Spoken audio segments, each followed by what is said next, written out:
வணக்கம். இலங்கை முழுவதுமான தேர்தல் தொகுதி வாக்களிப்பு சம்பந்தமான விவரங்களை தற்சமயம் கிடைத்திருக்கிறது.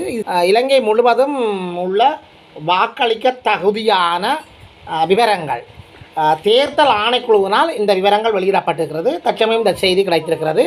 நீங்கள் முதல் தடவையாக இந்த காணொலிக்கு புதிதாக இருப்பின் சப்ஸ்கிரைப் பண்ணுங்கள், ஷேர் பண்ணுங்கள், கமெண்ட்ஸ் பண்ணுங்கள். அருகில் இருக்கின்ற பெல் பட்டனை தட்டி விடுங்கள். அப்பொழுதுதான் நோட்டிஃபிகேஷனில் எங்களோட சகல செய்திகளும் உங்களுக்கு கிடைக்கக்கூடிய மாதிரி இருக்கும். அதன்படி நாங்கள் 17,01,40,354 பேர் இலங்கை முழுவதுமாக வாக்களிக்க தகுதியுடையவர்களாக காணப்படுகிறார்கள். அதாவது எதிர்வரும் 21ஆம் தேதி நடைபெறவுள்ள ஜனாதிபதி தேர்தலில் வாக்களிப்பதற்கு 17,01,40,354 வாக்களிக்க தகுதியுடையவர்களாக காணப்படுகிறார்கள்.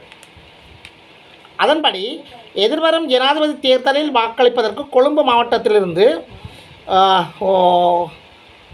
17,65,355 பேரும், கம்பகா மாவட்டத்திலிருந்து 18,81,129 பேரும், களுத்துறை மாவட்டத்திலிருந்து 10,24,244 பேரும், கண்டி மாவட்டத்திலிருந்து 11,91,399 பேரும், மாத்தளை மாவட்டத்திலிருந்து 4,29,991 பேரும், நுவரெலியா மாவட்டத்திலிருந்து 6,05,292 பேரும், காலி மாவட்டத்திலிருந்து 9,03,163 பேரும், மாத்தறை மாவட்டத்திலிருந்து 6,86,175 பேரும், அம்பாந்தோட்டை மாவட்டத்திலிருந்து 5,20,949 பேரும் தகுதி பெற்றுள்ளனர்.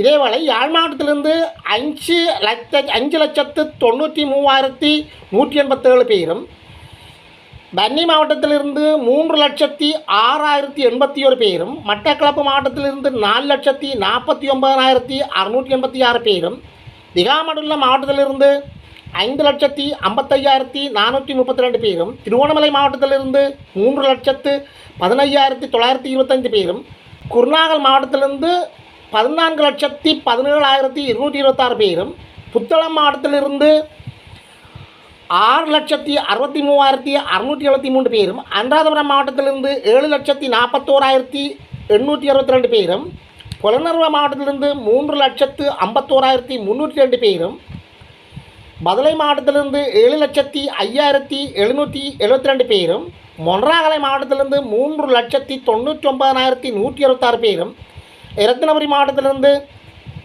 9,23,734 பேரும், கேகாலை மாவட்டத்திலிருந்து 7,09,622 பேரும் தகுதி பெற்றுள்ளனர். தேர்தல் ஆணைக்குழு தெரிவித்துள்ளது.